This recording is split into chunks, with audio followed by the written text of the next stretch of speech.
En los siguientes minutos aquí en El Ciudadano conversaremos con Doris Solís, ministra de Inclusión Económica y Social. Estamos justamente en su despacho para poder revisar algunos temas de su cartera de Estado.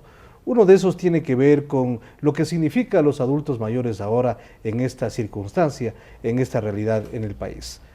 Aproximadamente 200.000 adultos mayores están afiliados o tienen la jubilación del Seguro Social. Lo importante entonces es cuál va a ser la cobertura total para quienes no lo están. Ministra, bienvenida al Ciudadano. ¿Cómo Gracias. se está analizando este tema que es de vital importancia para este sector del país? Es muy importante destacar, Marco Antonio y amigos televidentes, que el MIES cubre el ciclo de vida. Y dentro del ciclo de vida aseguramos como Gobierno Nacional una política integral en la niñez y adolescencia, en la juventud y como adultos mayores, esto es de 65 años y más. Adelante. Tenemos un marco constitucional que nos obliga y nos propone una política integral para una vejez activa. La política de protección hacia el adulto y la adulta mayor parte, como usted ha señalado, del aspecto central de la jubilación universal. La jubilación se cubre a través de quienes están afiliados al IES, al ISPA, al ISPOL, pero también para aquellos adultos mayores que no tuvieron ninguna seguridad social, el Gobierno Nacional en un número cercano a 600.000 le entrega una pensión jubilar básica que es equivalente al mismo valor del bono de $35 y les integra a un conjunto de políticas de salud, de educación, de disfrute del tiempo libre, de deporte, de cultura, etcétera, que es parte del envejecimiento activo. Lo que se llama la vida activa, porque Así antes es. este tipo de programas no estaban contemplados dentro del gobierno o de los diferentes gobiernos, para ser más precisos. Yo creo que el esfuerzo del Gobierno de la Revolución Ciudadana va en dos direcciones: plasmar los derechos constitucionales, pero también reconocer los cambios que la sociedad ecuatoriana ha tenido.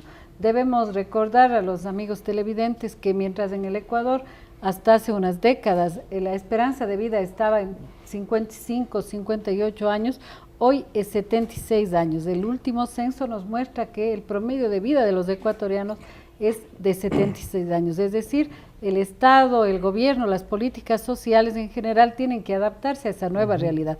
Tenemos alrededor de 1 millón de ciudadanos y ciudadanas que ya pasa de los 65 años, es parte también del envejecimiento de la población.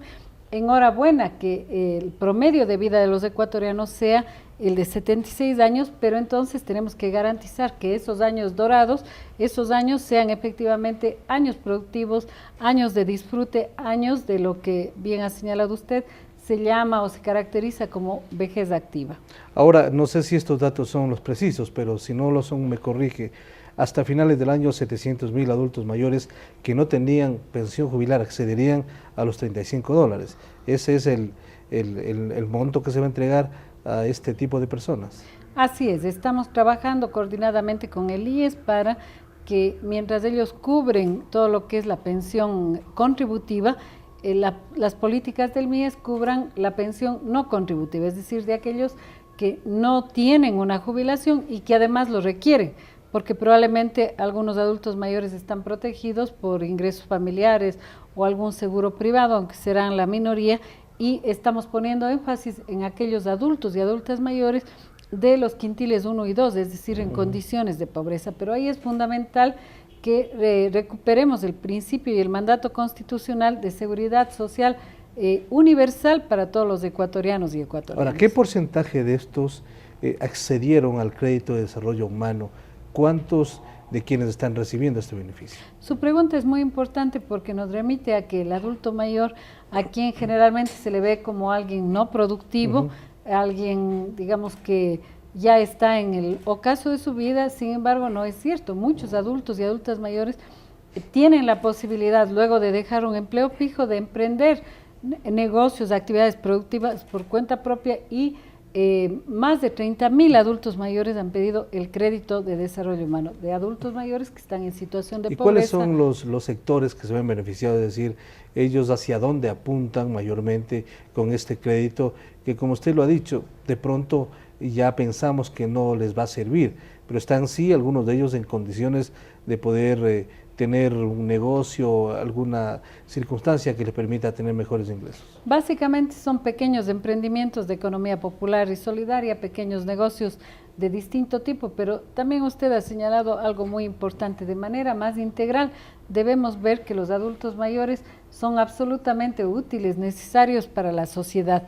Hay muchos programas que estamos empezando a diseñar y que existen en otros países, por ejemplo, la Universidad del Adulto Mayor, cómo los adultos mayores participan en programas educativos, en programas de encuentro con los jóvenes, con los niños, y al mismo tiempo también el adulto mayor puede seguir aprendiendo. Hay programas de inclusión del adulto mayor en las nuevas tecnologías de información, por ejemplo, aprender computación, poder seguir accediendo a bibliotecas, a actividades culturales, actividades deportivas. Y con esta visión integral es que 8 ministerios hemos suscrito en días pasados, precisamente el 1 de octubre, como homenaje al adulto mayor, un gran acuerdo interministerial, interinstitucional, donde se han sumado otras entidades como el municipio de Quito, que es pionero en políticas de adulto mayor. El municipio de Quito tiene este programa 60 y piquito, tiene más de 200 servicios donde los adultos mayores se reúnen. Los fines de semana, todos los días en realidad, hay mucha actividad que les permite a ellos tener, como habíamos hablado, de esta vida activa. Es que así tiene que ser. El buen vivir tiene que atravesar el ciclo de vida. Tenemos que asegurar el buen vivir en la niñez, en la adolescencia, en la juventud, en la madurez, pero sobre todo en los adultos mayores, y desgraciadamente las sociedades en muchos casos dan la espalda al adulto mayor. Hoy es el momento que dentro de este marco del buen vivir que se está construyendo en el Ecuador, tengamos una política integral. Y aquí está, Marco Antonio, justamente la agenda del adulto mayor, que reúne las políticas de todos los ministerios. Cada ministerio puede y debe tener programas inclusivos, programas de su política pública específica para el adulto mayor. Ya estamos en acuerdo con deportes, por ejemplo, para que en las instalaciones deportivas, en los programas deportivos, el adulto mayor sea incluido. Eso es parte de esta vejez activa, de esta vejez plena, como miembros productivos, miembros valiosos de la sociedad a la cual han dado todo junto con sus familias. Hay mucha actividad y hay muchos conceptos en esta agenda de igualdad para adultos mayores que ha sido presentada por el MIES. A propósito de los primeros días del 1 de octubre, las cooperativas que estaban bajo control, manejo del MIES pasaron ya a esta Superintendencia de Economía Popular y Solidaria. ¿Qué significa esto? ¿Es solamente un control o un manejo o un cambio de membrete o tiene otras implicaciones esta decisión? Así es, esa es otra noticia importante en el ámbito de la inclusión económica. La Ley de Economía Popular y Solidaria, recordemos que fue emitida ya hace más de un año, tiene también un reglamento que dispuso crear la nueva institucionalidad. Antes, pues, las cooperativas eran reguladas por una dirección nacional, hoy son por una superintendencia de economía popular y solidaria, que es la que va a controlar este sector, a establecer las, digamos, los seguimientos y supervisiones, tanto para fortalecerlo, porque la idea del control es el fortalecimiento de las cooperativas serias, de aquellas que tanto en el ámbito financiero como no financiero, pues aportan a la sociedad ecuatoriana, aportan a sus integrantes. Es decir, ¿no? La dinámica de este sector ya impedía que el MIES, con todo lo que representa, pueda liderar los cambios que amerita toda esta transformación del sector.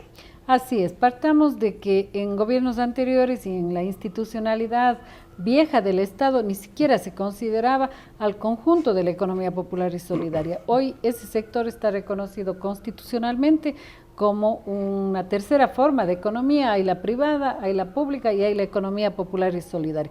Luego tiene una ley, ¿no? Y un conjunto de instituciones para todo el ciclo de la política pública. En el caso del MIES nos quedamos con la competencia de la promoción, el incentivo, el fortalecimiento a través de el Instituto de Economía Popular y Solidaria, que es nuestro brazo ejecutor de las políticas públicas. Luego hay un consejo de regulación que reúne 3 grandes ministerios coordinadores, lo preside el Ministerio Coordinador de Desarrollo Social, el de la producción y el de política económica. Y para el control debe ser siempre un ente externo. Recuerde, Marco Antonio, que la Constitución creó la quinta función, que es precisamente las de las superintendencias y organismos de control.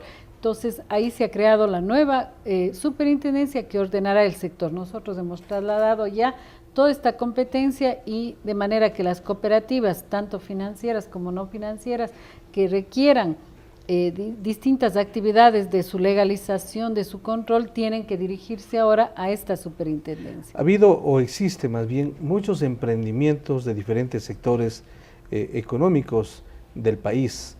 Uno de ellos, y que el gobierno le ha dado toda la importancia, el impulso, el interés, es hilando el desarrollo que se realiza por ahora en talleres artesanales.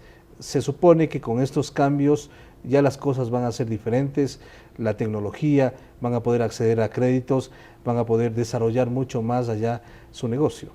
Así es, pero hilando el desarrollo es quizá, digamos, el proyecto más emblemático, más exitoso de una política muy potente que el presidente de la República ha diseñado, que el MIES, el IEPS y otros ministerios ejecutamos, que es conectar a los pequeños productores con la compra pública, ¿no? Esto es muy importante, es un incentivo fundamental para la inclusión, para el desarrollo de este sector que genera tantos ingresos a las familias ecuatorianas. Estamos hablando de que hoy el 100% de los uniformes escolares se hacen en 1.600 talleres de artesanos y artesanas. Esto que en otro gobierno se hubiera dado como un contrato a una o dos grandes fábricas, se hace con economía popular y solidaria. ¿Y cuánto ha significado económicamente para este sector? Ha significado el ingreso de 33 millones de dólares y la generación de más de 4.000 puestos de trabajo. Pero quisiera destacar que justamente luego de un taller con el señor presidente y los líderes de la economía popular y solidaria hemos acordado estudiar para que todo aquello que el Estado pueda comprar en economía popular y solidaria lo compre. Todas las transacciones que solamente hemos hecho con el sistema bancario, también incluyamos a las cooperativas financieras que tienen la capacidad para hacerlo. Esto es democratizar la economía. Yo creo que esto es justamente reconocer un sector que integra a miles de ecuatorianos organizados y como actores económicos en las oportunidades que el Estado ecuatoriano tiene. Ahora, esto es preciso porque si bien es importante que el Estado ecuatoriano se preocupe de apoyar a diferentes sectores de economía pequeña y que puedan desarrollar, por ejemplo, hilando al desarrollo es una muestra de ello. Sin embargo, al dar un paso más allá, por ejemplo, para ir con los uniformes para el sector público, para la policía, se requiere de mayor tecnificación. No solamente está bien apoyar, digamos, obligatoriamente este sector, sino que tiene que demostrarlo en el trabajo, en su preparación. Es absolutamente correcto. Este incentivo al sector de la economía popular y solidaria tiene que ver también con exigencias de calidad, de producción estandarizada, de, digamos, los mejores diseños, en fin. Pero yo creo que eso rompe un mito. No tiene por qué verse la economía popular y solidaria como una economía de los pobres para los pobres o de mala calidad, precarizada, informal. La economía popular y solidaria no es la economía informal. Estamos precisamente en ese proceso de fortalecimiento, de acompañamiento y asistencia técnica, y puedo decirle que hay muchos productores en varias áreas que ofrecen productos de excelencia y de calidad. Es la escala y es el tipo de vínculos económicos que genera más solidarios, digamos, de comercio justo, ligado directamente a los productores, en fin, lo que caracteriza este sector. Pero también, por supuesto, que hay parte de la economía informal que tiene que ser integrada, que tiene que ser formalizada, cualificada, y eso es precisamente lo que el Instituto de Economía Popular y Solidaria, con otros ministerios, viene realizando. Haría falta más información, más promoción también, para que diferentes sectores conozcan cuáles son las bondades de la economía popular y solidaria, de su nueva reglamentación, del acceso que pueden tener a créditos y a otro tipo de emprendimientos. Así es, estamos justamente, y al ser el Año Internacional de las Cooperativas, iniciando una amplia campaña de mayor divulgación de todas estas enormes potencialidades que existen, de todo este conjunto de programas de incentivos y asistencia técnica que tiene el Gobierno Nacional, tanto para el sector financiero como para el sector no financiero. Y ahí hay un instrumento muy importante que lo estamos actualizando regularmente, que es el catálogo de actores de la economía popular y solidaria que están calificados para trabajar con el Estado. Tienen el RUC, tienen sus contactos y direcciones, de modo que la compra pública sea textil, digamos como son los uniformes, pero también de muebles, también de alimentación escolar, etcétera, pueda hacerse con estos actores. Es fundamental en ese sentido un mensaje de que se agremien, de que se asocien, de que puedan constar en los catálogos del Instituto de Economía Popular y Solidaria y del MIES, precisamente para darse a conocer y poderles conectar con todas las oportunidades que este nuevo Estado, este Estado para todos, está ofreciendo. Antes estos sectores no tenían acceso a las compras públicas, es decir, eso se lo hacía exclusivamente prescindiendo de estos pequeños actores económicos que no estaban en condiciones o no tenían la oportunidad más bien. Hoy tenemos un instituto de compras públicas, el INCOP. Yo creo que hemos ganado enormemente en transparencia y por supuesto en inclusión.